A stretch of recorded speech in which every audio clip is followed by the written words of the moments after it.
Look at you being all awake and stuff. You're reading words, and you probably aren't even stabbing anybody right now. You deserve a coffee, you little ray of sunshine.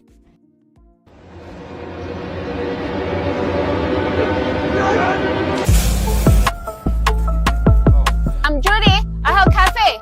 Come for breakfast.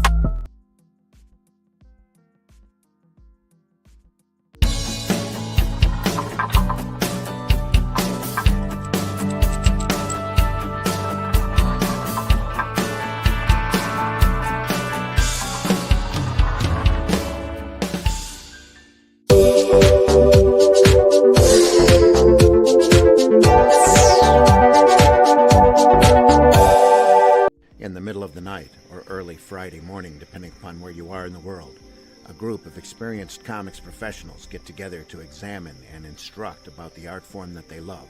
That's great comic artwork on Comics by Night, Fridays at 5 a.m. Eastern, here on the Indie Comics Network, indiecomicsnetwork.com.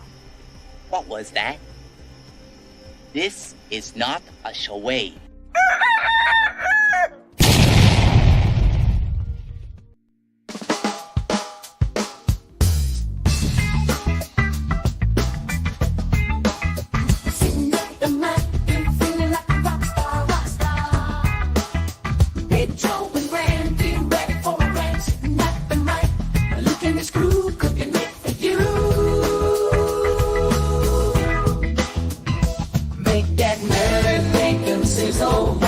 Geek talk all about the bizzle. A panel of pros who got that old school bizzle. Make the bird dance and listen to the sizzle.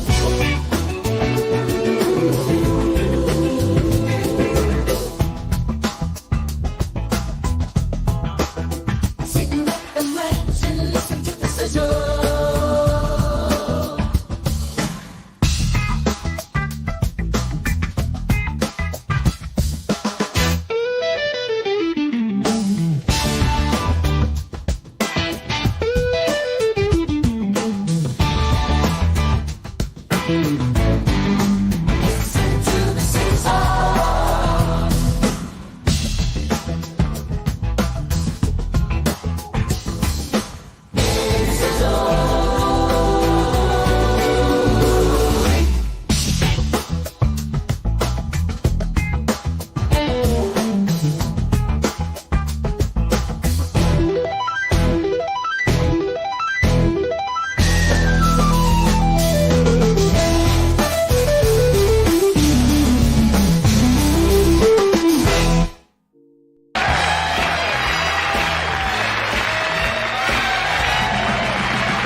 What a crowd. Welcome.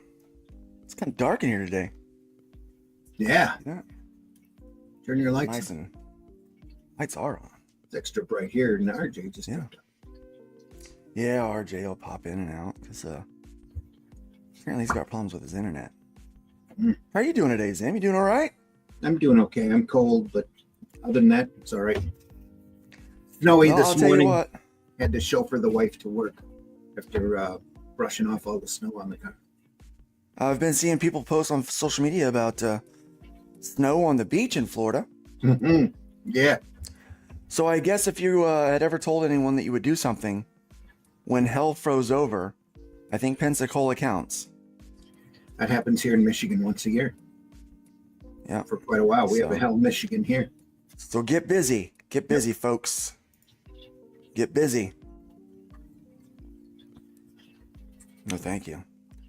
Yeah, so last week was a pretty busy week with news. Comic news this week, obviously. The whole world has been focused on the inauguration and the executive orders. I think 200 some signed the first day. All kinds of craziness. So the whole world's been focused on all of that. So far, over the no course of the last week. So far, no tariffs on manga that we know of. Manga and anime. So far, yeah.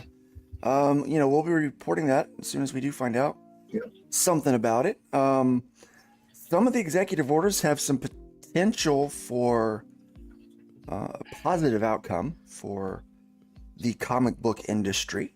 Sure, So we'll chat about that for a little bit this morning. But otherwise, The rising tide that pretty raises light all day. ships. I had no idea that Superman was making a big hail sign this entire time. Right. That's what you get So, for throwing in your case heart you out missed to the it- audience. You know, I think it's funny. It's I tragic. was watching the show called Going Dutch with Dennis. What's his name? Leary. Dennis Leary. Quaid. And he's I was guessing. yeah, you're right. He's in the show where he plays a general, and he's stationed as a punishment at this Dutch base, and his daughter is the CO there or whatever. And so one of the guys, I mean, it's a lot like those old Gomer Pyle type war comedies or whatever. And I don't know. it's pretty good. Not a But lot there's to this imagine. guy, and they Gomer keep Pyle. insinuating that this guy is very blessed and endowed, right? And at the end, he's wearing a kilt, and the wind comes up, and they have to block it out or whatever. And he goes, "It's always the stupid ones." And she goes, "Tell me about it," right? So it kind of got me, that joke kind of got me thinking. It's like, you see these people that are, blessed in this one area, but completely deficient in other areas. And why wouldn't the smartest, richest man on the planet not have a single clue about how to behave in public? Why wouldn't he? I mean, that requires, a touch of autism to get where he's at in life, right? So I actually have a video. So everyone thought that Elon did a Heil Hitler move during post-inauguration speeches, and while he was talking about how his heart goes out to people, and he was very excited, very emotional in that moment. Doesn't get to do a lot of public speaking in front of people like that, and energy charged moments, and it just kind of got away from him. And he made this gesture that, of course, the propaganda media has been just going to town with. And like every reasonable person's like, we know what he was doing, he's not. But we've had to break this down and get scientific. So actually a Tesla scientist has a video breaking down the gesture. So here, let's watch this. As Tesla engineer here, I'm going to be breaking down this video from the inauguration. I'm not sure what the hubbub is all about. I'm a scientist, and what really matters here is the angle. Now, the danger zone here is about 135 degrees. We can see that right here. Okay, now, in Euclidean terms, this is what we call the Nazi index, right? If you have an angle, any angle that goes beyond 135 degrees, then boom, you are a Nazi. But here, we have not reached that index yet.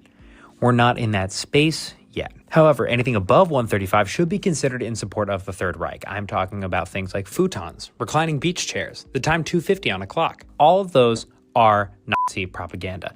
Elon, however, does not reach that far. Now, not only that, but look at the inverted parabola of the mouth here, right? With someone with genocidal beliefs, we would expect at least 10 degrees of additional concavity in the frown. We don't have that. Instead, anybody who's studied 101 geometry knows this. Instead, we obviously have an upside down smile, right? An upside down smile.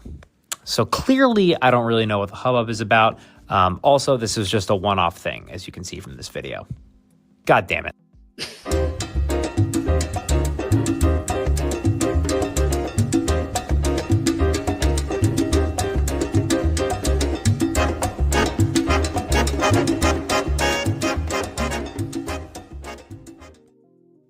It was the second one that Super got chat. me. Listening at work, stay sizzling, says Rabbit Hole. Thank you so much for the super chat.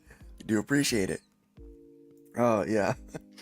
It's like, besides, this is a one-off thing. Ah. Yeah. I mean, he does have a touch of the tism there. I mean, Yeah, seriously though, have you tried to wave at someone while wearing like a tailored jacket? Like it's pretty tight on the shoulders. It's really hard to get your shoulder all the way up there. Yeah. Definitely puts you in the danger zone of where you're putting your hand. It definitely puts you in the danger zone, but watching the internet, and not just the internet, everyone go off about that stuff. I mean, it's been ridiculous. And then I guess he pardoned all the J6 people, right? Mm-hmm. Boy, did that create a stink with some folks. Yeah, they're the most dangerous people. Those J6 people. Yeah.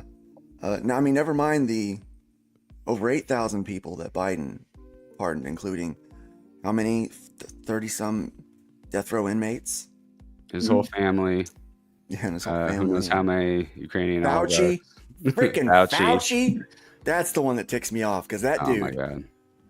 My life is forever changed because of that dang virus that was paid for in a lab by Fauci. We have paperwork that points to him, but you couldn't get Biden administration to do anything. Yeah. Now, I hear it might be a rumor, but who knows that Putin wants him. Oh, yeah. I saw that one, too. I haven't verified that yet, but that would be great. Yeah. That would be wonderful. Yeah. I mean, if it's for if it's for international relations, I say. There's a certain poetic justice, one of the cronies being, sacrificed to a war that may have been supported by cronies for possible money laundering. He went into retirement for a reason. Yeah. Same thing with the lady from the CDC. They're running, they're hiding. They know. Now, the Silk Road thing's a little controversial because there's human trafficking going on that. But I think he should pardon Snowden, though. Mm-hmm. I think so, too.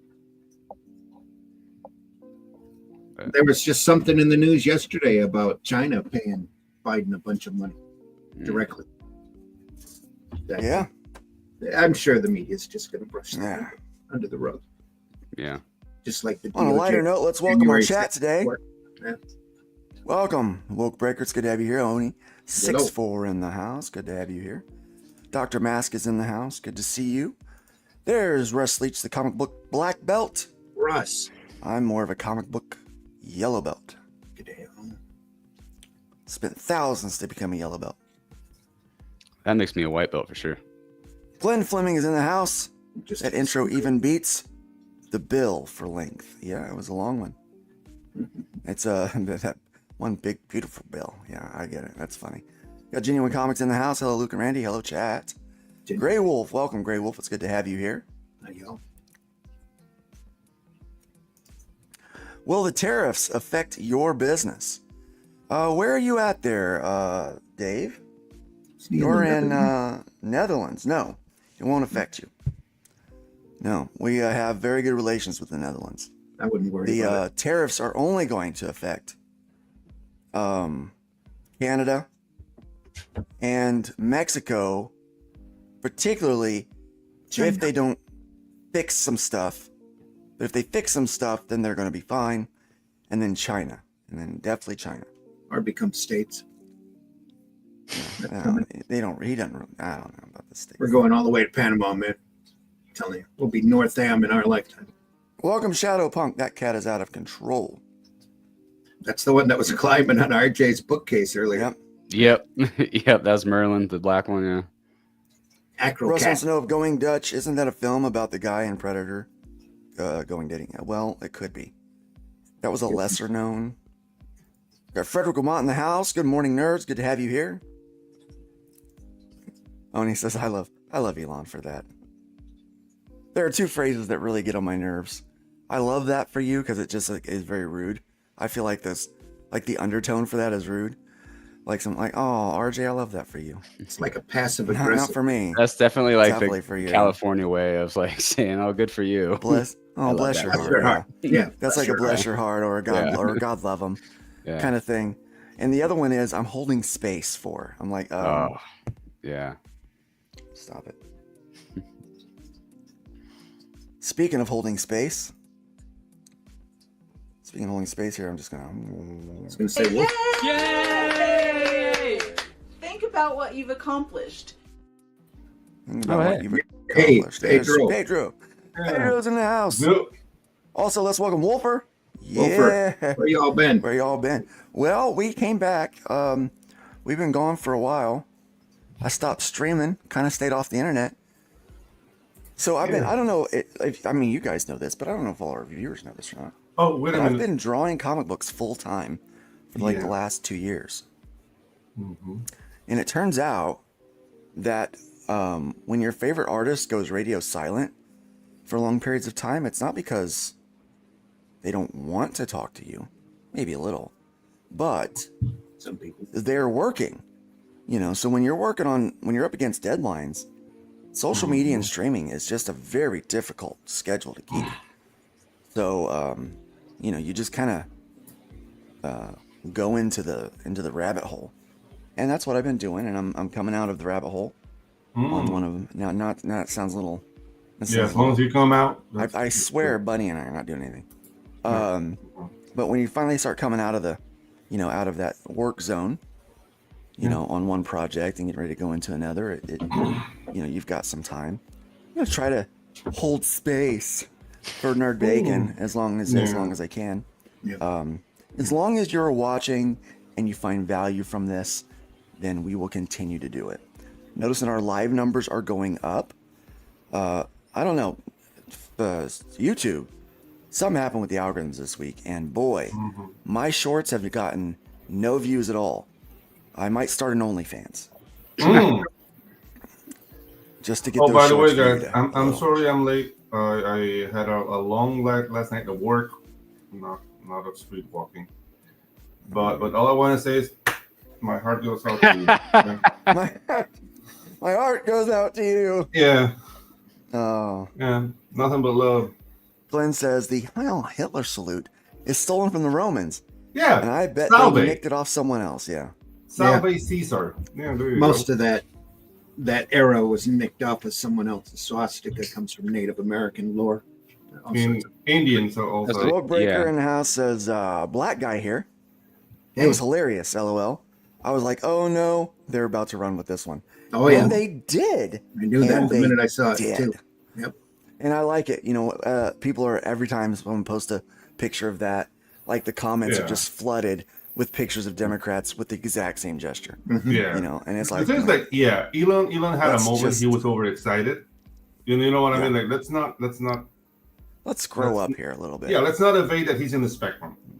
Let's not talk about the okay. If you want to complain about something, complain about this new Stargate deal, right?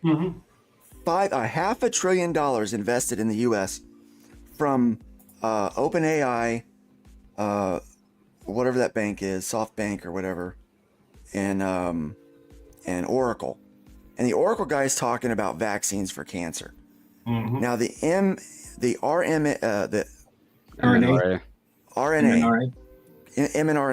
guys, whatever it is. Yeah, I just can't seem to get that out today. They're freaking out because that's what these vaccines are. That's, cancer curing vaccines is this type of vaccine. Ew. And so they've got a problem with that. So why not just run with that? That's more news than Elon's social missteps, to be honest with you. Go with it's usually a distraction when they want to talk about petty stuff and not like world-changing stuff. And the fixation, I saw a tweet where someone's like, the Republicans are talking about, and they said MAGA says, stop thinking about J6 and just let it go. But yet they've never let go of losing the Civil War. Yeah, they do. And the Democrats, you mean, or what? No, that's what they said. The MAGA. Oh. And so my brain immediately, I was like, I'm dumber for having read this. Oh yeah, you are. Yep. Yeah, definitely. And people reminded them that it was the Democratic Republicans that South. won. Heck yeah. The Republicans won Civil War. It was the Democrats that lost it, using the exact same arguments about freeing the slaves is what many people use about illegal immigrants. Who's going to wash our dishes? And That's do so our insulting. laundry and work in the basements. Yeah, It's That's so the most insulting, racist like, thing I've seen. You're getting rid of my It's help. racist. insulting. My minority's in the house. Let me know how you feel about those kinds of statements. Yeah, Randy, I mean, how you feel I about might it? I might be blinded by my privilege. As a Snow White guy, I'm That's totally so funny, offended. isn't it? Yeah. Now, how I Speaking feel of about Snow it? White, Yeah. Okay, you want to talk about this? the South is getting covered in snow. Yeah. What's going on? For the first time in a long time, my sister went down south and threatened to move back up to Michigan because she misses the snow.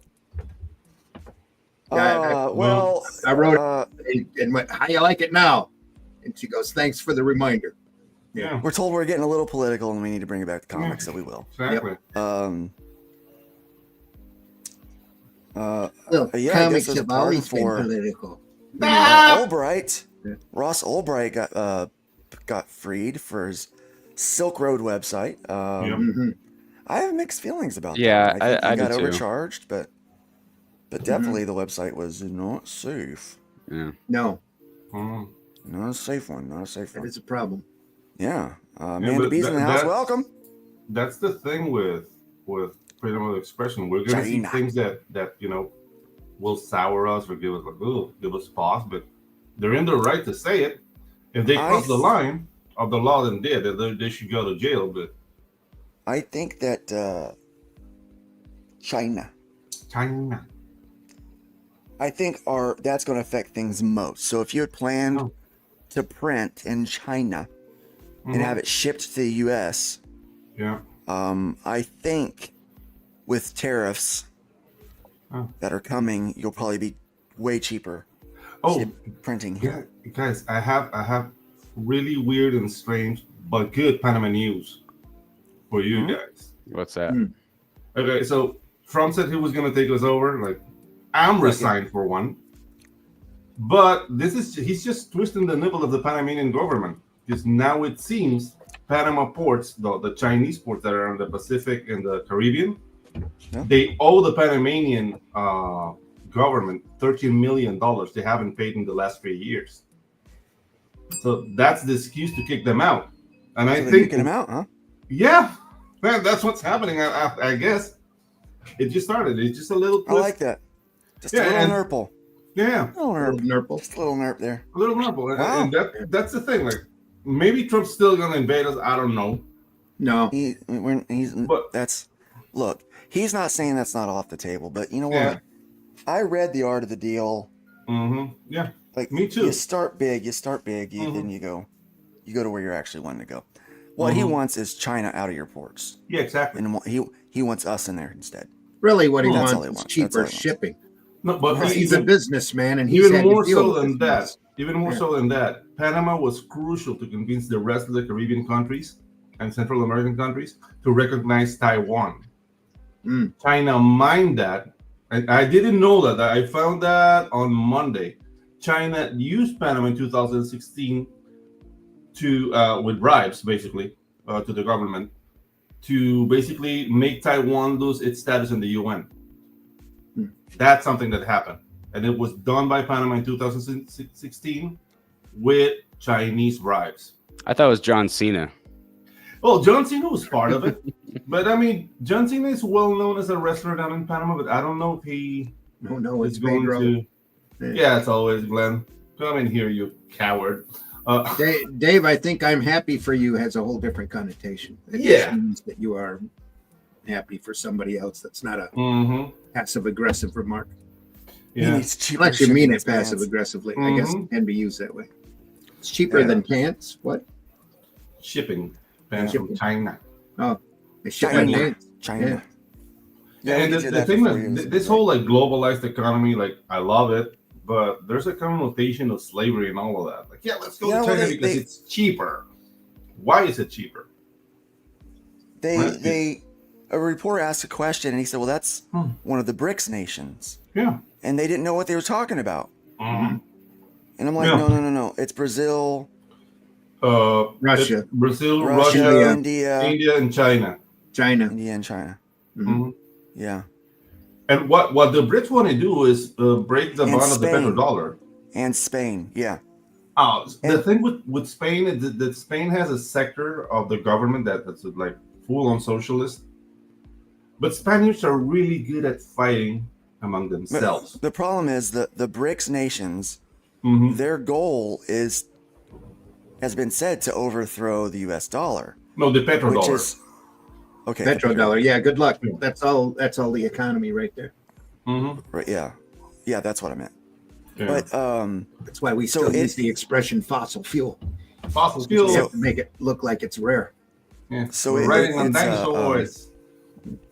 Yeah. So it's a, so it's a funny thing because that's kind of economic competition for us and our allies. And so what I see is trying to have relations like what we have with Netherlands and different countries like that. Countries, yeah. Where see, like I can ship to the Netherlands for a pretty reasonable price. And Dave, I don't know how much it is for you to ship from there. But I'm assuming it's probably pretty reasonable considering a lot of your businesses in the US. And I know that you ship from there. I don't know, or you have an RJ ship now? I'm not sure. Yeah, I can't remember. I think he does. But anyway, it's I think kind of having more of a North American economic stronghold is not a bad thing. That's not a bad thing for you guys. That's no, but especially if you're included in it, right? Yeah, it depends, man. Like, remember, rising tide raises all ships, right? Oh, but the things like you got to remember our relationship. Like when and I don't mean this as a bash at you guys because you have nothing to do with that. But as a Panamanian, when you guys speak like that, it sounds like a wife beater. Like, come on, baby, don't be like that. I won't do it again. Like, come on, baby. So baby. yeah, like I hear you. Yeah, you can't blame us for being a little bit apprehensive. Like, I'm not about to go to war with the sticks. I'm suicidal. But I'm just keeping my, I'm the silence. We're like, okay, that's happening. All right. Let's see how this turns out. Keep it. Glenn in the chat is right. RJ is about to jump ship. No, I'm not gonna jump. Yeah, there we go. I could definitely contribute, but I don't want to take it too far. This affects comics. Yeah. Because this really affects how we can do our business. Like I said, the tariffs on China are going to affect printing. Yeah. If you print in China or Canada and then import to the US to distribute here, those tariffs are going to blow up your prices in an insane way. I mean, just imagine a 25% increase if you're just printing in Canada and then having it shipped here. A 25% increase of whatever your order is. We do know that there are printers in the US that can do comics and do them well. That was the one good thing that we found from that whole Liberty debacle. Yeah, my local printer is pretty cheap. Yeah. But I just think of when Trump was president the first time and how successful the indie comics movement was then. And, people talk about CG and all the stuff related to that and all the infighting and whatnot. But the economy, I think, is the main contributor to it. So when the economy improves, that's the tide that raises all ships. And we're all going to be doing better at that point. Dr. Mask, my real concern is these U.S. printers gouging. That's a valid point. Yeah. Well, yeah. Over top of being overloaded. There's a couple, there seems to be almost like a cartel of them now that all want to jack their prices up. And that needs to stop. In my experience, there's a lot of them, though. I don't know about you guys. There seems to be a lot to me. So that's a lot of competition. A lot of printers? You think that would help prices go down. There's a lot that we don't even, there's a lot of printers out there that can do comics that we don't even know about. Oh, yeah. Like the printer that we used for the Liberty run didn't typically do comics. They didn't know how to do other stuff. They had no idea what a typical comic looked like. Yeah. When they did it, they just took the dimensions and ran with it. Because printing is printing no matter what. If you give them the dimensions and the specs, if you know what you're doing, if your pre-press knows what they're doing, you can literally send it to any printer and the product will come out the way it needs to look. So yeah, there's a lot of opportunity there. Image prints their books in Canada. So yeah. Excuse me 1 second. You filthy fishmonger! I hope Trump gets you first. Shut up! They're going to go up if tariffs go into effect. Image will, but we'll see how that runs. We'll see if tariffs actually kick in. For that kind of shipping. All postage has gone up. Hopefully it'll go down. The thing is, I don't see the USPS going down. No. I see UPS going down. The independent shipping companies. Competitive, yeah. Yep, becoming more competitive, yeah. But it's also going to create a lot of opportunity for new startups. Yeah. Okay. It's funny that you mentioned USPS because they don't have that much of a presence in Latin America. But if you compare DHL and FedEx, that's a whole different ballgame. So I guess it depends on the company. FedEx sucks. It does suck. I'm talking about presence. FedEx, they're bad. Like if you go to Costa Rica, if you go to Panama, if you go to Colombia, you'll see FedEx and you'll see DHL, but you don't see USPS that much. Maybe because they're localized. It's in the name US. But So, Comic Impressions, they have another name. Their main business name, Comic Impressions, is their kind of DBA that they do for comics. But they do a lot of printing of comics for small press publishers that were distributed through Diamond. But they also work with Lunar and Penguin Random House to do direct drop ships from your print order to those places. So they're very convenient, and they're located in southern Florida. So the only thing that really impacts them is hurricanes from time to time. But I know that Scout used to use them. Is Scout even still in business? I haven't heard anything about them for a while. That's a good question. I have no idea. Anything from them. Yeah. I haven't looked in a previews in a while. So I know they weren't paying artists, and it became an issue. Never paid. And so, but now we know why they weren't paying artists, because they weren't getting paid. Yep. And they've got all those titles that they were putting out. See, I think that's kind of the downfall with the issue with Diamond is they're not paying these small publishers. And these small publishers have been putting the bill for the creators that they put out to put these books out. And so now they're on the hook for all this money. And they owe their creators. If that or promising a profit percentage. Yeah. And they have to get that check from Diamond in order to have that. Yeah. Right. Yeah. So that hurts. It does. So it hurts a lot of people. Like that's, we talk about the big creditors, but it's the smaller creditors that we're not really, giving the proper consideration to. It's the little guy that really depends upon that Diamond check to come in relatively on time. That's going to go down because now that they're protected by Chapter 11, they can pay them whenever. And so they're going to hold on to that green section money like you wouldn't believe. Yeah. And like I was told way back when, Diamond just wants that green section to dry up and blow away. So I suspect you're going to see that green section go right down to nothing. Someone's got to step into the market, though, and replace Diamond. Yeah. Okay, guys. Not to bring it back to politics, but do you think this disappearance of DEI in the government is going to trickle down to no more DEI in like private enterprises? It's already started. It started in private enterprises last before. Year. Yeah. It started in private enterprise already, and then now it's with the government. I don't know if it will affect comics as quickly. Me neither. Oh no. That's a whole different thing, though. Yeah, because when you talk about comics, there for a while, comics have been.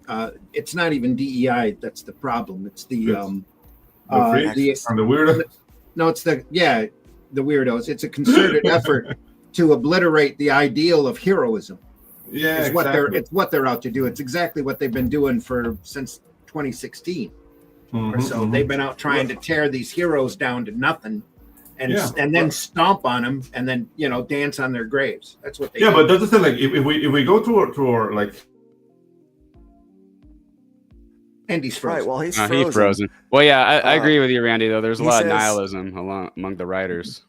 Hold on, comic books about Russ. It's a definite effort on their part to obliterate it. That's why Russ says, "I love the Pedro show. I think it's the one-liners and the repeat characters that I like most, like the fishmonger, right?" Mm-hmm. It's Pedro's frozen in carbonite there. But you're seeing that you're seeing that exact same thing happen right now in gaming, from what I understand. I'm not a gamer. I'm not hip on the gaming news, and really don't care to be because I'm a comic guy. But from what I understand, there is a concerted effort there to completely obliterate any type of heroism, which is really what gaming is all about. Yeah, artists in the West generally have kind of succumbed to nihilism, and that's reflected in the art. Yeah, the way to fix comics is to make it yourself, says Russ Leach. True. That's right. I think, you say somebody needs to take over for Diamond. I think we've already got a few people that are taking over for Diamond, like Lunar, Penguin, Random House. We don't have anybody taking over for the small green section. If there was a distributor that would launch, I mean, right now it's going to be a great time for small printers to do, on-demand stuff, and it's going to be a great time for people that are ambitious enough to and have the capital to try to do a distribution model or independence or small press. Let's see what happens. There's a lot of little guys out there ready to jump in, make the market better. There are, and I think there's gonna be more money to go around for.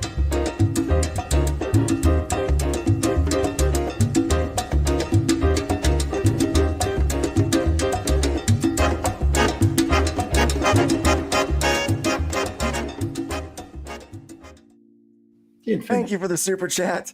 Hello, lads. Hope you're all having an extra crispy morning. Except for Pedro. This is Trump's America now. I think maybe the invasion has begun. He's got a power outage, he said. Oh, right. Yeah. Power outage.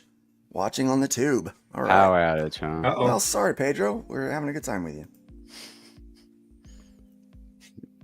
Pedro's one of ours. Yeah, definitely buy the Shadow Kingdom. They have tits and dragons, says Russ. Yes, lots of tits in number 2. I'm telling you, a lot more than I had envisioned when I wrote the script. But there they are. There they are. Yep. Who's going to complain about that? Not me. We artists have a tendency to put in things we like.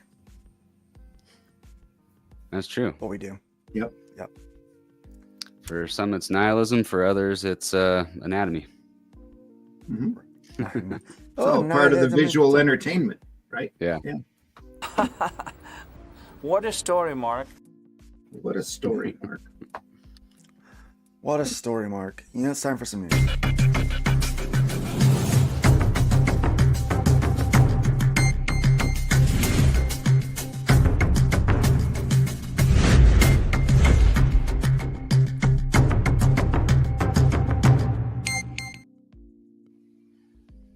Here we go. Just reading in the chat, Russ is right. This is not those where is it? Proper tits as well. Not those 90s circle template things. Here we are. Anyway. Captain Planet number 1. With real physics. With real the comic physics. book everybody was asking for. We were just dying for this one. Captain It's been Planet. 3 decades. It's been 3 decades since this book has been out. So, is it possible to ruin Captain Planet? Well, let's find out. That depends upon your point of view. Let's find out. Judging from that cover, yes. That's terrible. That's terrible. I normally think bearded guys look great. So this Captain Planet bearded. Captain Planet looks like he's been hanging out in Boulder, Colorado. He's gained a little moss, it looks like. Yeah, it's some moss on his face. This guy, yeah. I mean, he looks like I don't want to get into that right now. Here's the description, guys. Earth's Ultimate Protector returns for a new era of stories. As Dynamite Entertainment and Warner Brothers Discovery Global Consumer Products presents Captain Planet in an epic new comic series starting this April. Writer David Pepose, Space Ghost and Cable, fuses his powers with artist Iman Gasalos from Vampirilla and Pathfinder for the first comic series starring Captain Planet in over 3 decades. Before these would-be eco-warriors can grasp their own newfound powers in pursuit of environmental justice, they're first going to have to learn to trust each other. Before I continue, let me say this. 30 some years ago, when I was a kid and Captain Planet was out, I knew back then that this was propaganda. Hell yeah. I remember being like old enough to figure it out. But by then I wasn't really watching that. I'm like, they would have their episodes and I was like, that's not really the truth. That's not, this is propaganda. And I didn't care for back then. I just want to read Private American even more now. So, you know, I want the guy who's going to fight the World Economic Forum, you know, when their agenda is climate justice, so-called climate justice. Really, it's like wipe out the human population. Yeah, let's see where this goes. It will be even more of a trial by fire experience for when Gaia is kidnapped, forcing the inexperienced Planeteers to learn in action against the well-financed might of Lucian plunder. Their first test against the ruthless exploiters of Earth won't be the hardest, but it all starts here. Well, that sounds not very inspired, to be honest with you. For this historic return of the iconic franchise, Dynamite has assembled a team just as diverse as... So to answer your question about DEI, the answer is no. Just as diverse as the Planeteers to contribute jaw-dropping covers for the series. The first issue features variants by superstar Mark Spears, Christian Ward, and Ben Oliver. The first 6 issues will also feature a special connecting set of covers by Jay Lee. I like Jay Lee. Is Greta Thunberg involved in any way? Is she a Planeteer? Well, if they... Probably a consultant. If they don't have her in there, at least as a consultant. Well, how dare they not include her? I don't like this. It feels AI or photoshopped or I don't know. Yeah. This is better. But yeah, all the men seem effeminate. All the men seem effeminate to me now in comics. Pedro nailed it. The Latin American Planeteer was a disgrace. Everyone else had a cool power. Yeah, that poor guy. Christian Ward's cover.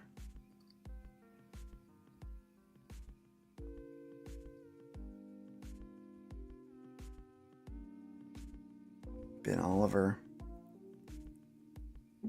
They've just added rocks and moss, it looks like, to the old Captain Planet.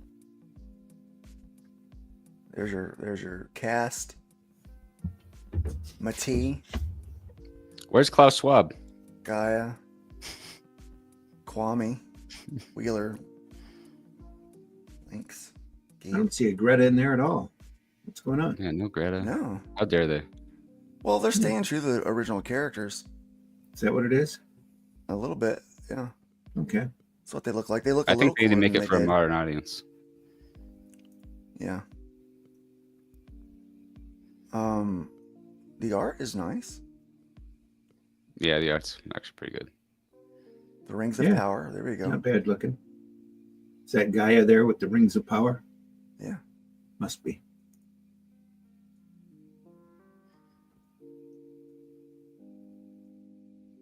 Oh, look at the dirt onesie thing he's wearing. the half shirt. Yeah, like I said, they dirtied him up. It's not a bad look. It's just the concept is so lame. Yeah. All right. Yeah, it's like it's polishing a turd here. Yeah. You know, dude, you know what'll make him hip and cool? Make him more like Swamp Thing. Oh man, that'll be great. Put some rock. Let's put some rocks on him and give him a beard. Flowers working. Yeah. We all know Guy is It's Captain Planet's beard. He's being attacked by a group of rocket hypodermic needles. Huh. Must fight the fentanyl crisis. You think they'll actually mention that?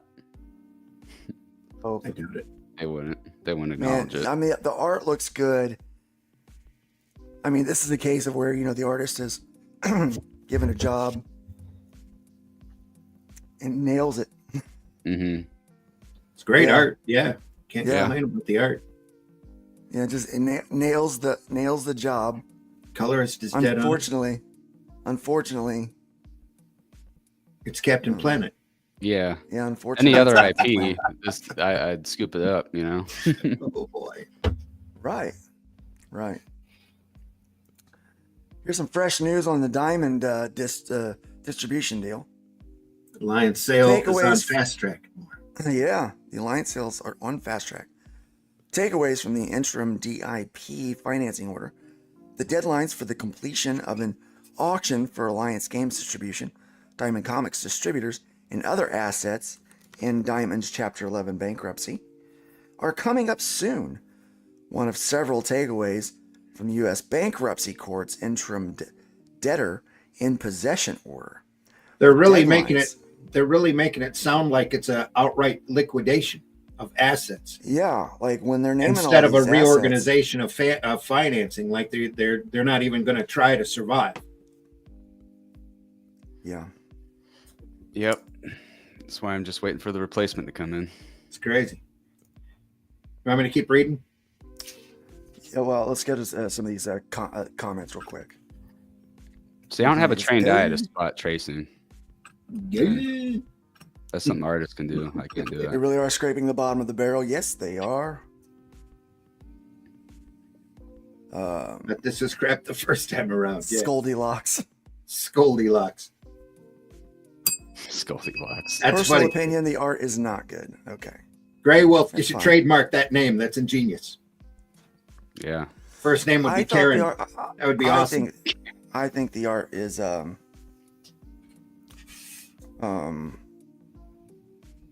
aesthetically pleasing. I like it. Yeah, I think it looks Yeah, good. I like the art. I don't have a trained eye to spot, you know, the tracing. Russ said it was a lot of over tracing and over coloring. Is that I what mean, he if said? I was Russ, I might not like it. Personal opinion, the art is not good, he says in the chat. Glenn agrees. Well, I figure, you know, maybe if I could A draw bunch like of tracing and over coloring. Russ, I might not like it, but I draw like me, and I think it's pretty good. So totally believe you. I like you. I'm like, oh, I'd be pretty proud of that if I put it out.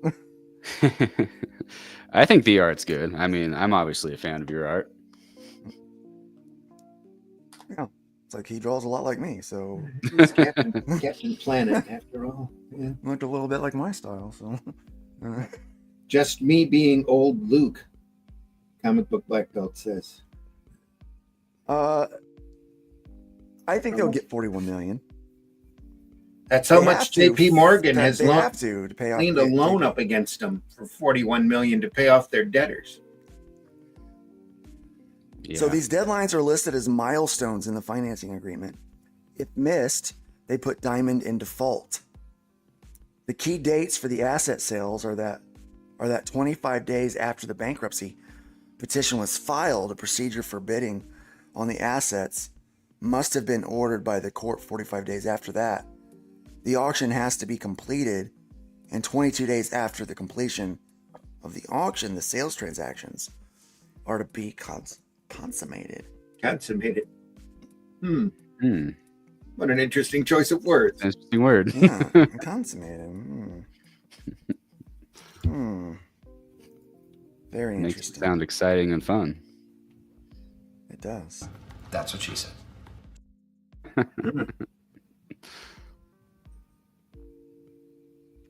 Getting back to the article, based on those milestone dates, the asset solution sales auction is to be completed by or before March 25th.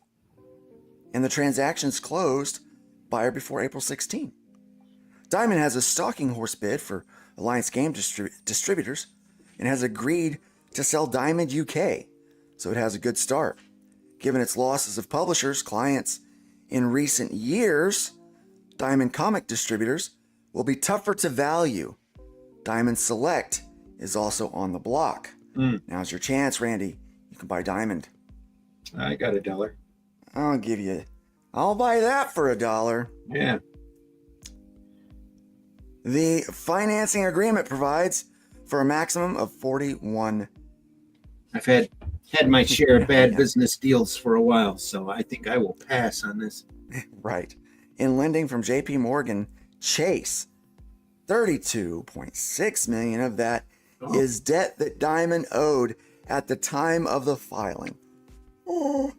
So, up to an additional $8.4 million is available to Diamond to finance its operations as it prepares for the sale. This is a liquidation.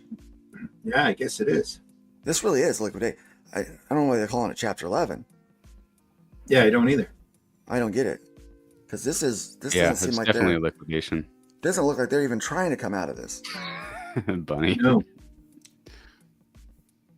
It's definitely a liquidation. They're definitely selling off the parts, which makes me even more anticipatory of whoever's going to come and replace them. Maybe it won't be just like one or two parties. Maybe it'll just be a bunch of little guys, But that would be a good thing. Well, if someone buys the comic side of it, let's see what happens. If the right person buys it, it's...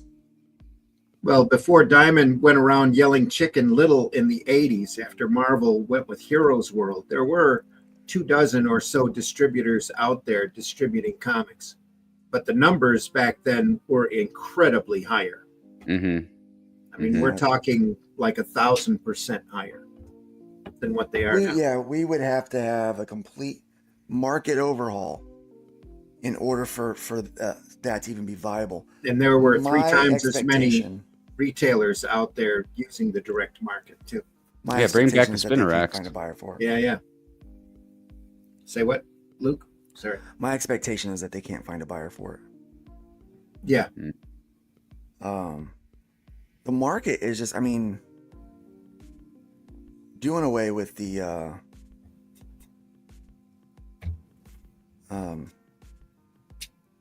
what was I saying? I got distracted by my Discord notification. I can't tell you how many people have approached me over the last 3 decades or so, saying that they want to start a comic shop, and I say, good luck. Go talk to Diamond, and then come back and tell me how badly you want to open a comic shop.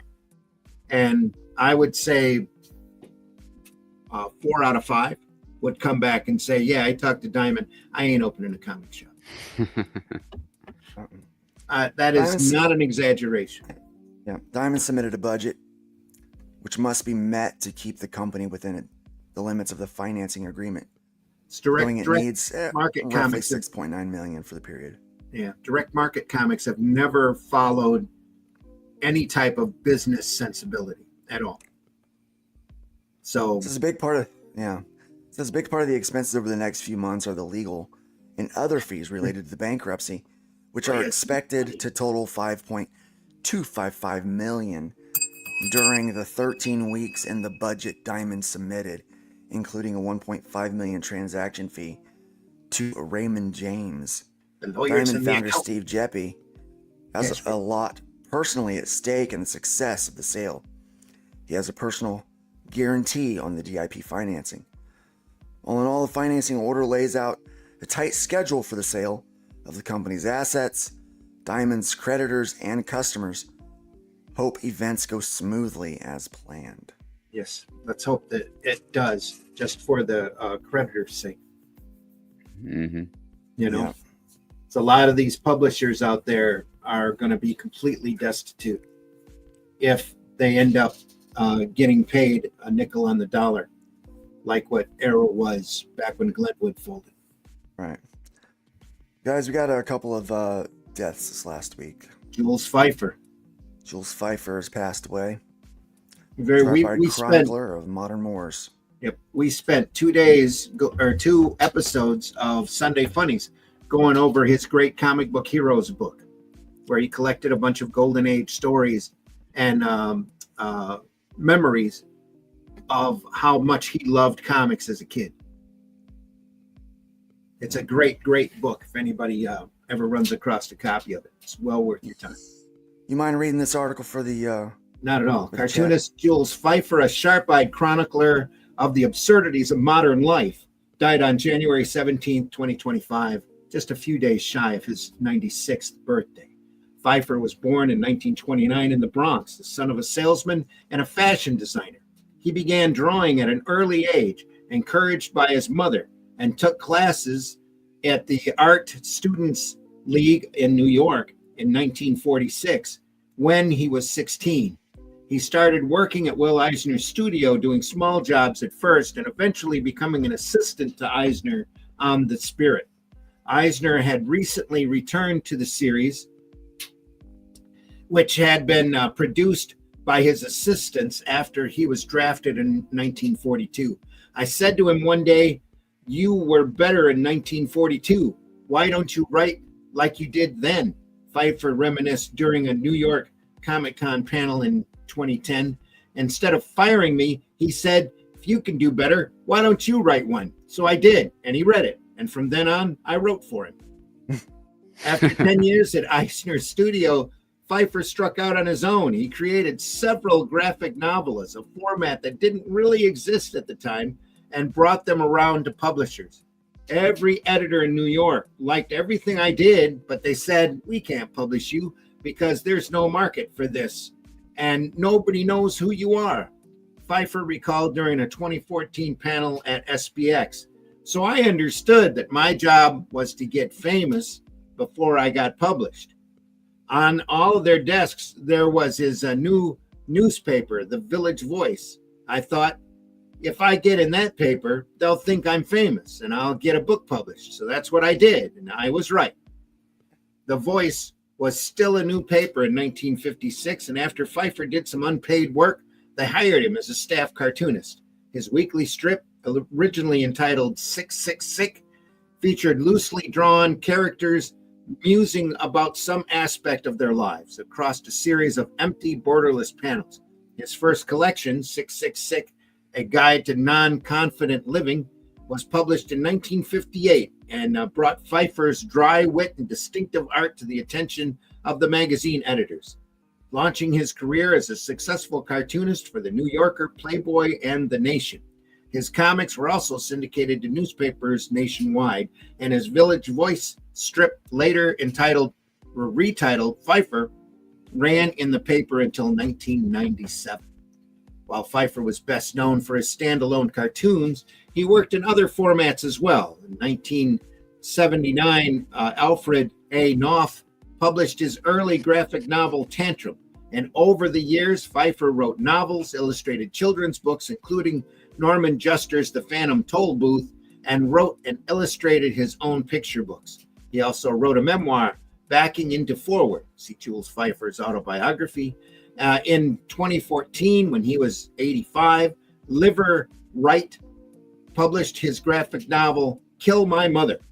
The book was nominated for an Eisner Award, and he followed it up with Cousin Joseph in 2016 and Ghost Script in 2018. In September of 2024, Michael D. Kupa Books published Pfeiffer's first graphic novel for children, Amazing Grapes. Pfeiffer won the 1986 Pulitzer Prize for his editorial cartooning, and in 2004, he was inducted into the Comic Book Hall of Fame and received the National Cartoonist Society's Milton Caniff Lifetime Achievement Award. Big guy. Yeah. Big guy. Yep. You know, speaking of like comics and how this all relates, like I can't help but think of like the time period he lived in and, you know, where his career took place. Mm-hmm. And Mike Barron talks about this, like in the Great Depression, like people had, you know, if you could scrape enough money together, you could go to the movie theater, maybe your family owned a radio, and then there was comic books. And, you know, a lot of people were just kind of like introduced to comic books by their older relatives. And I don't think you have that now. And a lot of that is because of activism and just the downturn of the comic books market. But we are going other places. I mean, there's digital, but other than that, people just turn to manga and video games, and it's just a different environment. Well, we lost a couple of generations starting at the turn of the century as far as reading comics. So they just stopped, and now you're lucky if nostalgic carries on into the movies, right? Right. And even then they're not doing faithful adaptations of the works. Mm-hmm. But just what a different time. Like if you're good like him, like you could be doing work for magazines. Like who reads magazines anymore? Like you gotta be like online, you gotta be a YouTuber to get famous. Who reads an actual newspaper anymore? That's very true. Yep. Right. So if you're an artist, where do you showcase your work other than Instagram or something like that? It's definitely paying your dues. Yeah. In this industry have changed a lot. It's a very different landscape than it used to be. Anyway, I think we are adapting. I mean, there's so many of us like. Well, that's the cool thing about this art form. Every time there's a hurdle that springs up, somebody figures out a workaround, and the art form goes on. Mm-hmm. There are always going to be combinations of words and pictures out there in whatever form, digital or physical. It's always going to happen. It just has to figure out a way to get out to the larger masses. That's what it is. Communication through sequential art is the oldest form of communication. Storytelling through sequential art. Cave paintings. It's and they still haven't figured a lot of those out. I know. So I mean, if we're doing, we'll figure it out. Yeah, we'll figure it out. Obviously, there's a few bumps along the way. It's going to be more difficult for people that have put their entire business model in the idea of going through Diamond, and that's how they're going to make their living. We have to be more clever. We have to. Wile E. Coyote running off the edge of that cliff. Yeah, we have to be more clever. Just now looking. We have to think a little bit more like the Doctor, if you will, thinking outside of the box, sometimes inside of the blue box. You got to figure it out. There you go. There's an opportunity to be great and to have your stuff seen. But right now, with the saturation of as many artists that are out there and as many storytellers that are out there, and as vast as a wilderness as the internet can be, and now you're up against AI counterparts, you have to not rest on your laurels, and you have to seek exceptionalism in your work. Yep. Not perfection, but exceptionalism. There's a difference, I think. So. And it's the same for writers too. It's always been this way for writers. Like you have to come up with something that makes you memorable.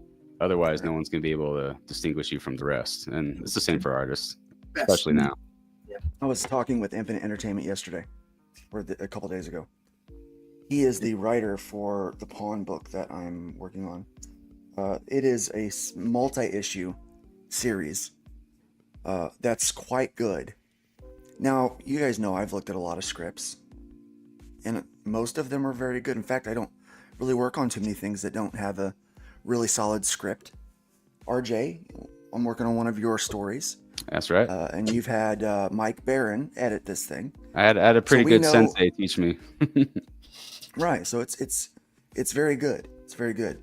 Thank you. So when I say this, it's no shade towards you, but there's something special about this guy's talent in writing the script. It's not polished like a script from Barron would be, right? But there's a rawness, almost like a memoirs type feel from the writing in a fiction world. And I'm like, that's kind of a rarity for a writer in general, right? With work, this guy's going to be a really, like, he's finding his voice as a writer, right? And I think he's got a the opportunity to be really good, to be really good at what he's doing.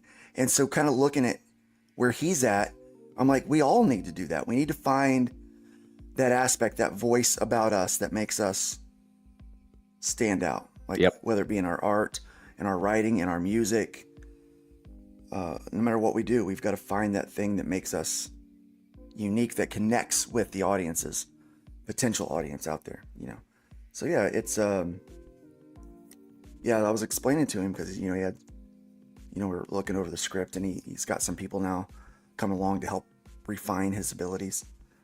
And I said, no, I said, that's a good thing. That's a good thing. I said, there's something special about special in a good way, in what you're writing. There's an authenticity that, you don't often see in the groves of independent comics that are out there.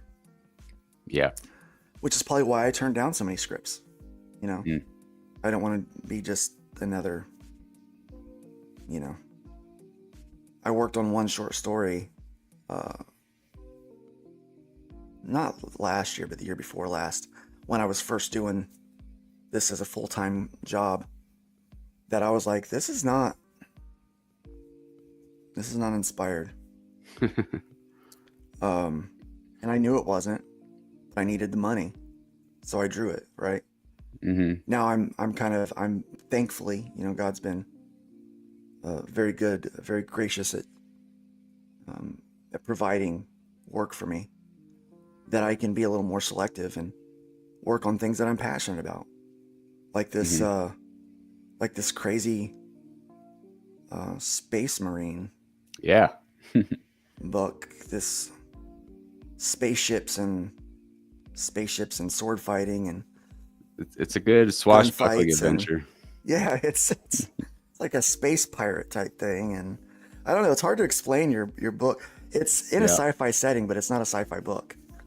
That's true. Yeah. It's I mean, I took a lot of inspiration from Star Wars as a kid and Indiana Jones, and they were inspired by pulp, and it's just a long running American tradition of adventure, I guess. And I just incorporate all the things I love into it. It's like the orc book that I work on, Saga of Sunset. It's, I love drawing orcs, but I don't want to just do some run-of-the-mill fantasy book that no one's going to be interested in.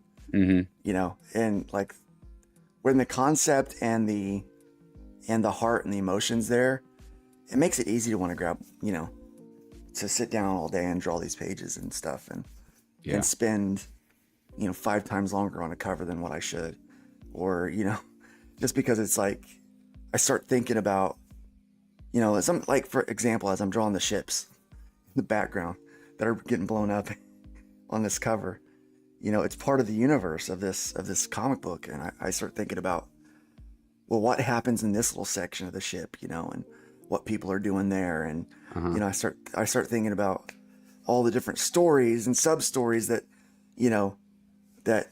could potentially be in there, and I try to give the opportunity for that in the art, because I'm inspired by what Jack Kirby did. When he would do the art, he would do these things that would, like Silver Surfer, for example, only came to be because Jack Kirby drew this surfer there. And it's like, well, that's an interesting thing to draw. I bet he's got a whole story of his own. And sure enough, you get the right writer coming along, you get a whole story all of its own, man. And it's just, so we'll find a way. We'll make a way. Yeah. Part of what's so fun about sci-fi too is like the ships are so much of the personality, Right. Yeah. And then painted. I should share a link. You got some painted ships and unpainted ships, some glow in the dark. No, but like, I mean, look at this. And you got a cat. This thing looks like it's, oh yeah, Berlin's back there again. Yeah, little rascal. Yeah, I mean, neat, it's inspired by stealth fire. Looks very fast. Looks like it could deliver a lot of destruction. But yeah, like thinking about what they do, there's a lot of backstory to the ships, and they just give every sci-fi its personality, in my opinion. And they're fun to draw. Yeah, a lot of fun to draw. Yeah. A lot of fun to watch. Knowing that I had to draw these. My favorite ship is the bad guy ship. Of course, it has to be. Right, the bad guy ship. Bad guy ship. I have a rule. Whenever I'm designing anything, whenever I'm designing anything, the bad guy stuff has to be cooler than the good guy stuff. Because if it's not, then the story's dead. Yeah, a lot of the story comes from the antagonist, and the bad guy ships. I like them. They have attitude. You know, it's got the swept forward wings. It looks like it's something that's gonna come at you. Looks dangerous. Yeah, dangerous. Exactly. Looks dangerous. Yeah. Well, they're called the Phantoms for a reason. Right. Steve Bennett passed away around Christmas time this year. They're just now writing about it. Longtime ICV2 columnist Steve Bennett, who wrote Confessions of a Comic Book Guy for this site for almost 2 decades, passed away between Christmas Eve and Christmas Day at home, likely due to cardiac issues. He reported a week-long hospital stay earlier in December for a variety of ailments on his Facebook, but continued to post on topics of interest. His last was on Johnny Quest through December 22nd. Bennett first contributed to ICV2 with his role at Mary Alice Wilson's Dark Star book in Yellow Springs, Ohio, as a talkback commenter. Yeah.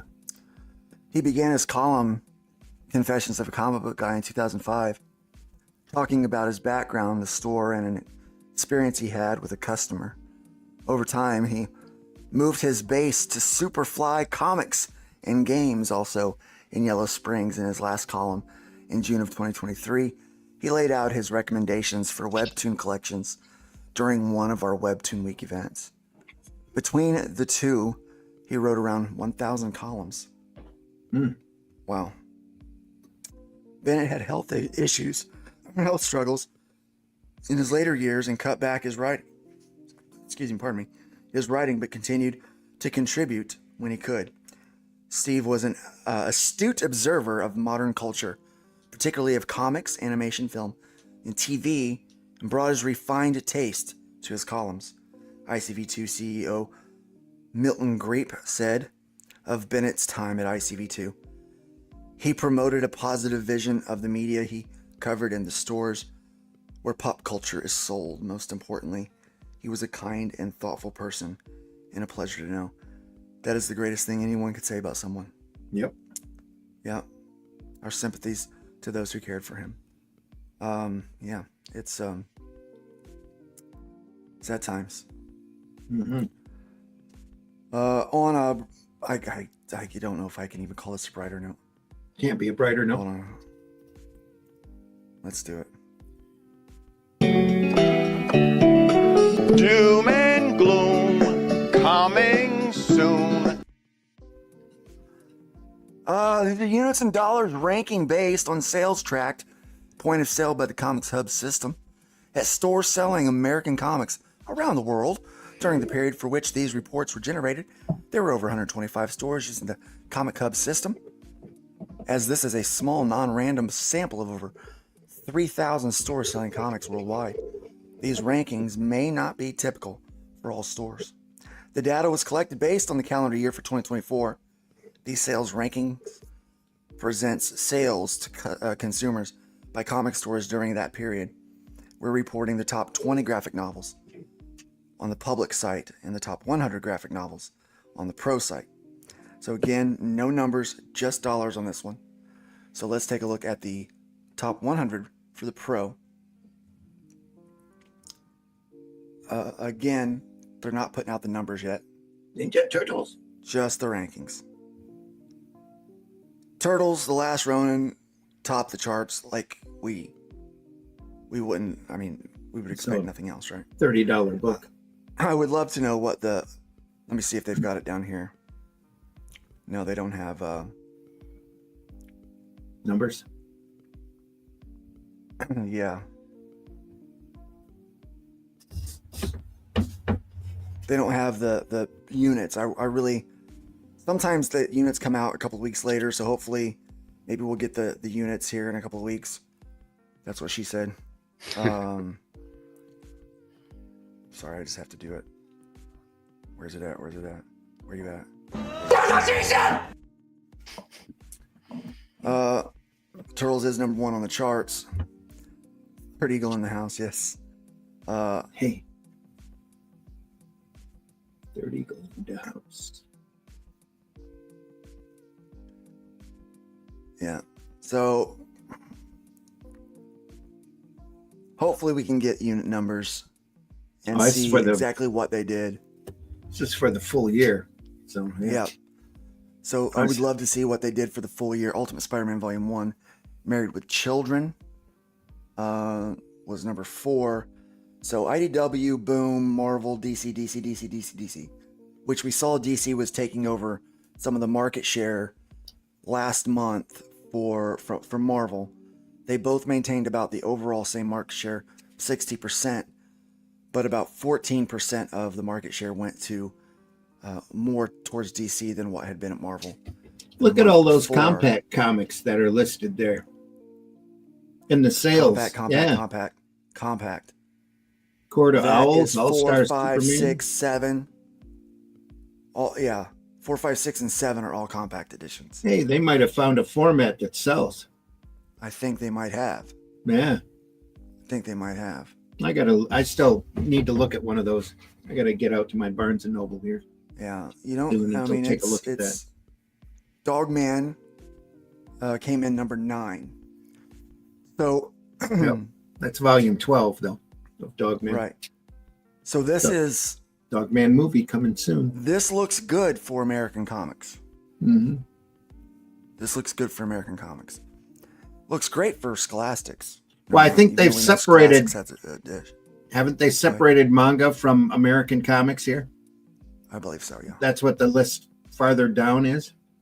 Yeah. Yeah. Looking pretty good. I agree with Apex there. It's just getting started. We're ramping up. Yeah. The whole economy is going Just to ramp getting up. started. That's my prediction. Yeah.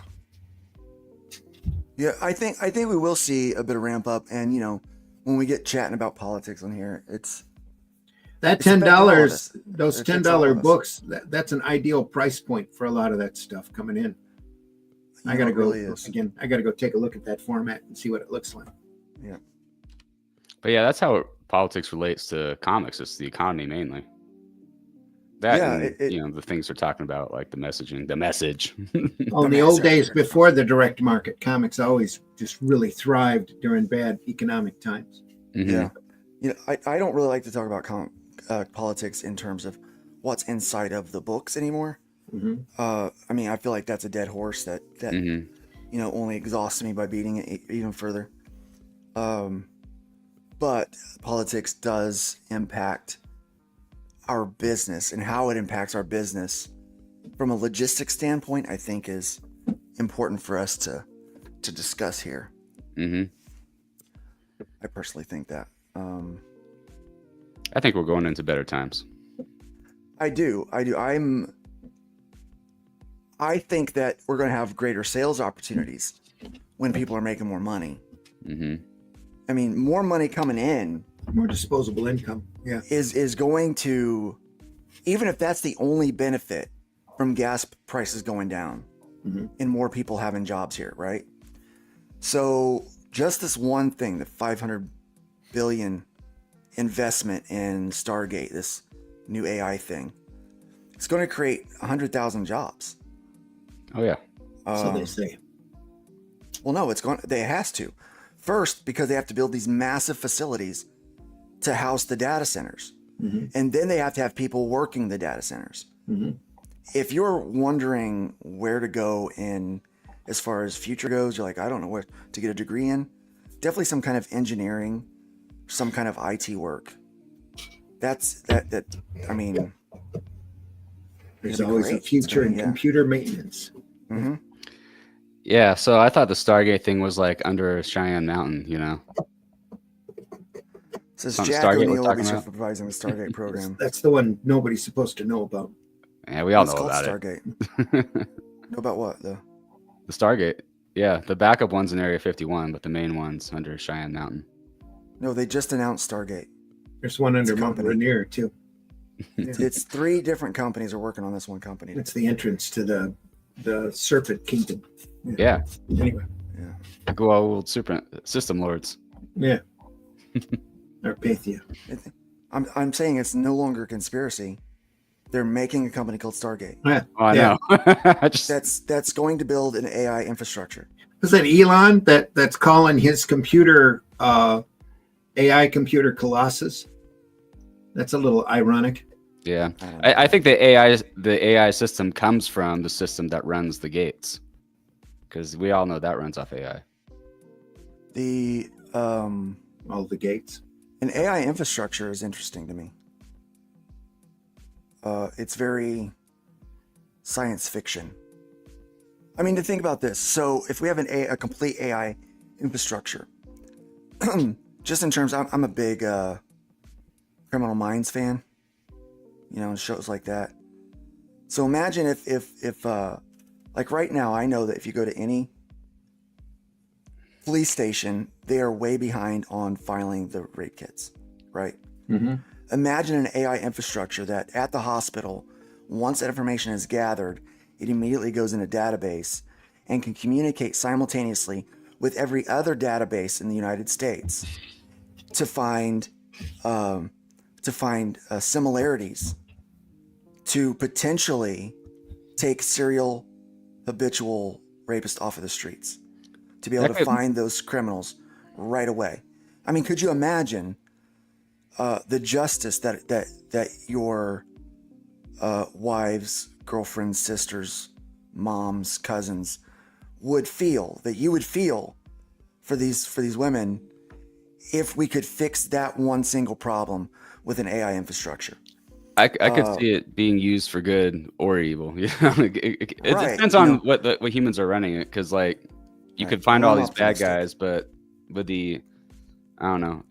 First, it's national, then it's global, and depending on who's running these big agencies, they could be going after their political opponents instead of actual criminals. Yeah. It depends, We'll see where it goes. That's after they use it for porn. Yeah. It's definitely getting used for porn. That's just how things work in this world, right?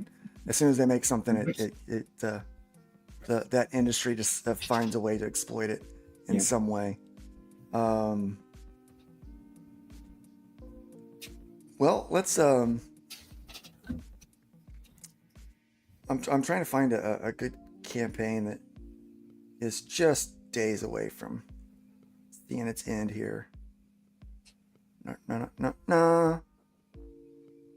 Here we go. Let's do this one. It's got 6 days to go. Let me share this thing. This is my indie pick for the week. Well, this is my Richard indie D. pick for the Anderson week. Be involved in Stargate. He already did.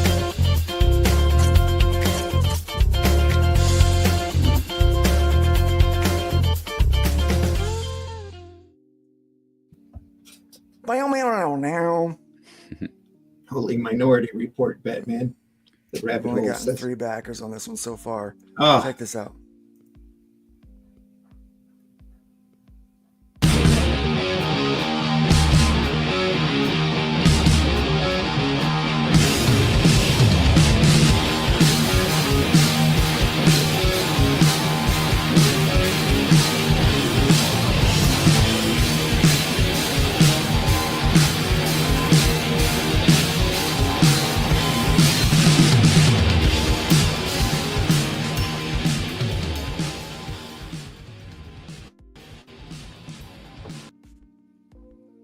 I like the Part of music. the problem is they decided to run on 3 different platforms at the exact same time. So you split your audience. It's very difficult to do that. But it's a great looking black and white book. You know how I feel about these black and white books. Great looking black and white book. Looks good. Excellent art. These guys are stand-up individuals. Very nice guys. Looks pretty cool. From what I'm told, I haven't met them personally, but people I trust telling me they're good guys. Very, very cool art. I like it a lot. I like these black and white comic books. But this will be our indie pick for the day. It's only got 6 days left over on Fun My Comic. What's that?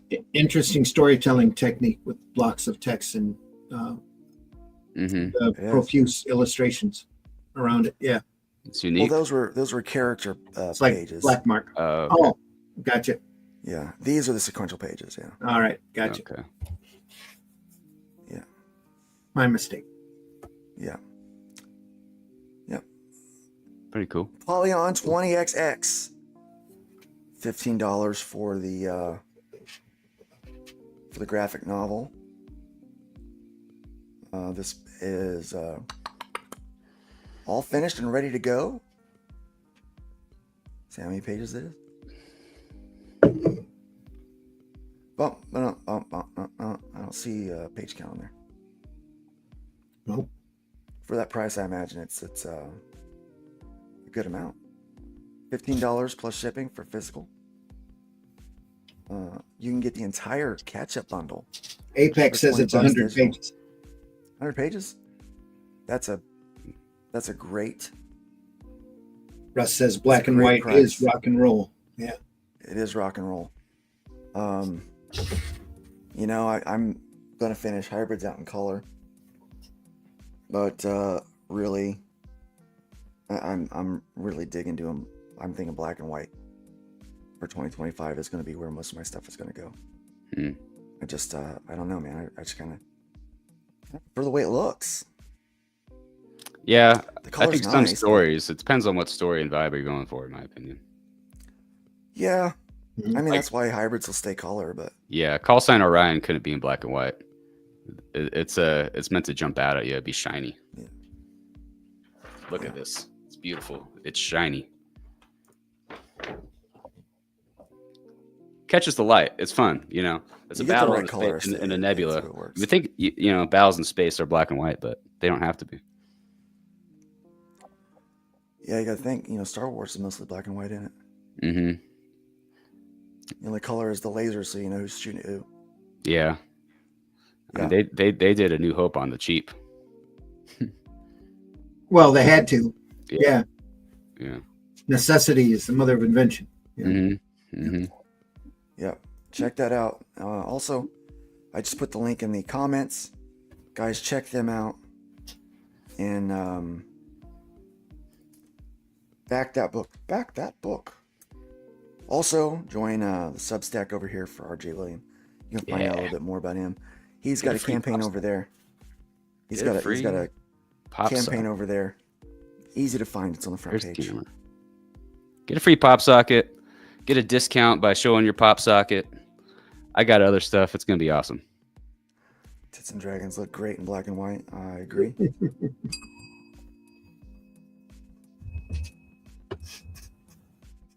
Colors as a stretch goal is always a smart way to do it. So you can pay for it. Yep. True. Pay for it as a stretch goal. Yep. It's good stuff. It's good stuff all the way around.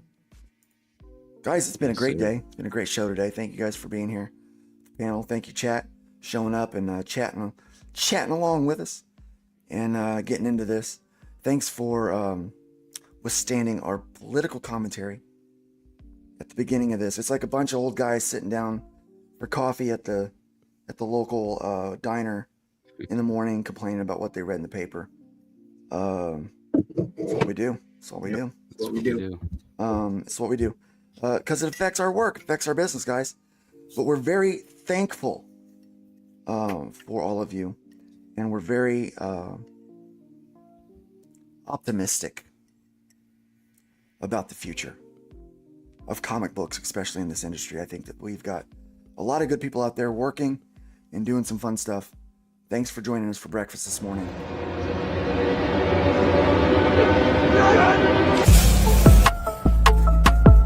I'm Judy. I have cafe. Come for breakfast. For breakfast. And with that was the last sip of my coffee. So that means we are officially done for the day. Thank you, chat. Don't forget to check out Randy. Oh, you had a video you wanted me to show, didn't you, RJ? Me? What? Oh, yeah, I got the trailer. It's pretty awesome. Inspire people to get on that Substack. That's the mailing list.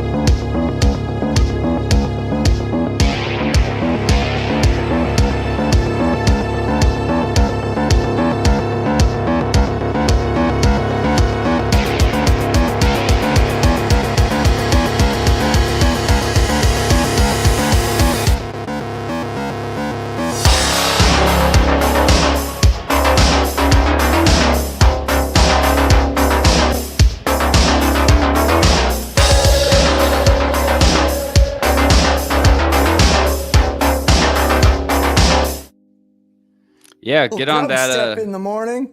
That's right. Get on that Substack. Get yourself a free pop socket as seen here. They look great on your phone. Show that pop socket on social media. Get a 20% discount on any call sign Orion merch, which includes this Lena Riley trading card, which is up on Fund My Comic. I'm actually starting to fulfill some orders right now. You'll get a signed one from Lisa Foyles, as seen here, from All That and Malcolm in the Middle. Also in the metal band of Von Bolt. What else I got on Fund My Comic? I got the F-26 Aerostar. We were just talking about ships earlier. Some glow in the dark. Some are painted. I'm trying not to drop this one. But they're pretty fun. They're pretty cool. If you like pew-pews and like to play with ships like I do, they're pretty awesome. So go check that stuff out on Fund My Comic. Thank you, Russ. I know it's not true, but thank you anyway. I do appreciate that. It's much better. The concept is much better than Captain Planet. Let's be honest. Yeah. I'll get my art better than that. I mean, actually, my art now might be better than that because that was drawn a while ago. Yeah. That's by the time we get to the next part of the book, it's like it's gonna feel like this guy stepped up his game. Yeah, I did. It's part of the fun of indie comics, though, is seeing the evolution of the artist as you go on. By the time I get to the next part of your book, I'd have drawn 250 extra pages. Wow. I mean, even the cover is super detailed. So it's pretty cool watching it come along. Yeah, like the cover, I'm making it. I want to make it the cover to the point to where it's like awe-inspiring. Yeah. You're like, oh wow, I want to get a holy crap. Right. To use Mike Barron's words, grabs you by the throat. I think it's going to do that. Yeah. That's what I'm trying to make it. So yeah. Cool. Yeah, I'm having fun with this thing. Some of my covers have been lackluster, so I want to give it some greatness. This one's gonna have luster. Working towards it. Yeah. Thanks, Shadowpunk. Appreciate that. Yes, it's fun starting to fulfill. I mean, I'm new to the crowdfunding thing, but I'm starting to fulfill these trading card orders. It's pretty fun. I got a limited number, and I've already printed all the ones that are going to exist. So that's going to keep the value up because I understand economics. I understand scarcity. So we're only going to have so many. So get some. Get some. Yeah. I do want to show one thing. Pretty happy with it. I'm going through and just went through for this book and doing some ink washes for the artist edition copy of the book, and so I'm going to show this off. Let's do it that way so I can see. Present.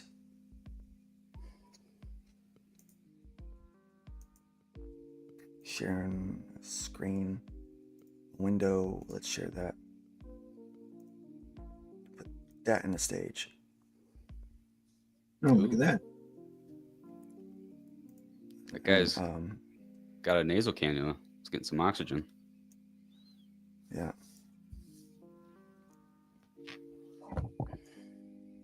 I go in here with and do these the washes on another layer, and they turn out pretty good. But I really like drawing this demon.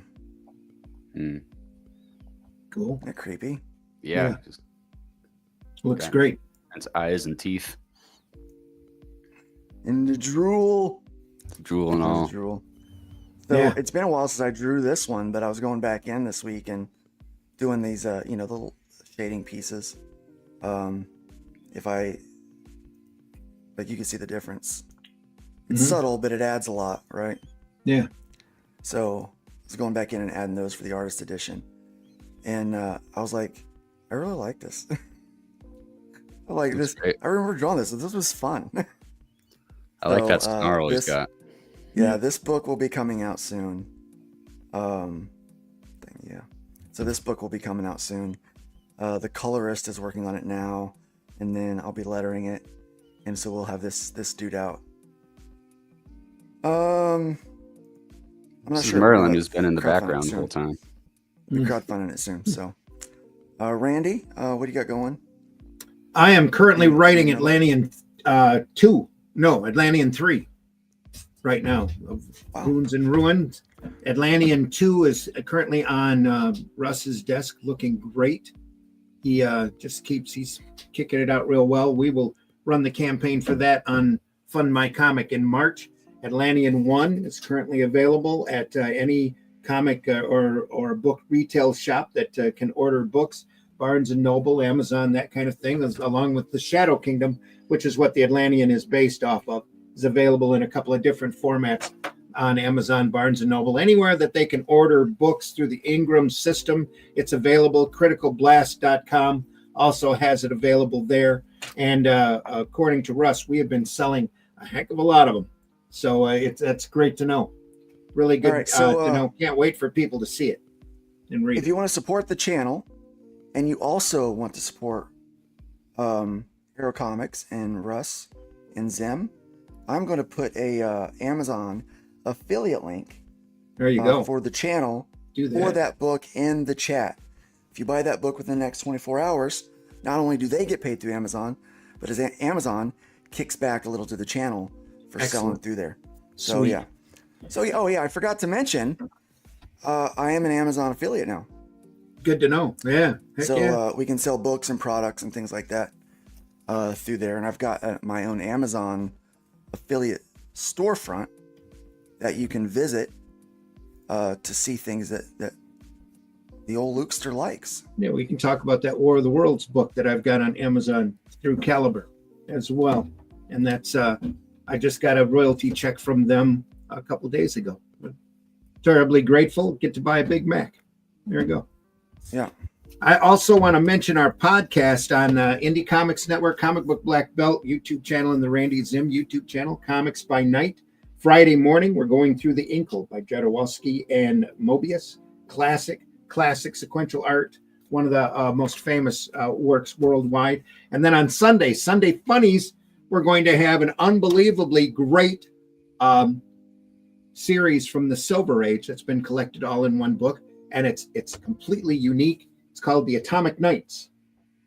It's a post-apocalyptic tale of a group of survivors that have found radiation-resistant armor that they run around in and try to rebuild civilization, all while riding mutated Dalmatians the size of horses. It is a phenomenal series, and it is as weird as it sounds. John Broome, who's a great Silver Age writer, wrote it.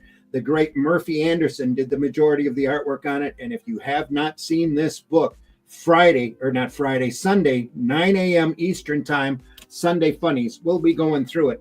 It's definitely worth your time. And it'll open your eyes up to some of the absolute uniqueness of the old Silver Age books that very few people even talk about anymore. It's a great series. A lot of fun. Sounds like a lot of fun. I'm excited about that. Definitely excited about that. So, guys, that'll be the end of this Midwest goodbye. You know, it's a lot easier to tear down than it is to build up. And we are in an age of building up. My heart goes out to you. Out to you all. Be careful out there. We're in an age of building up. Comic Crusaders, Atomic Knights from DC. Yep. The entire series collected. Beautiful hardback book. So, guys, build up more than you tear down, leave that wood pile higher than you found it. Dot coloring. Great. Tune into that awesome stuff Sunday. Yeah. And guys, you know what? Be careful out there. Let's be careful out there. Let's be careful out there.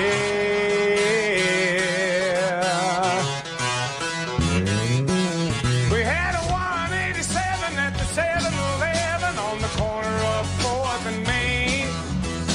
2 Caucasians of the male persuasion put a bullet through the cashier's brain. Moving on, I see it 211, half a dozen 459, 2 ADWs at GTA, several miscellaneous crimes. Homicide.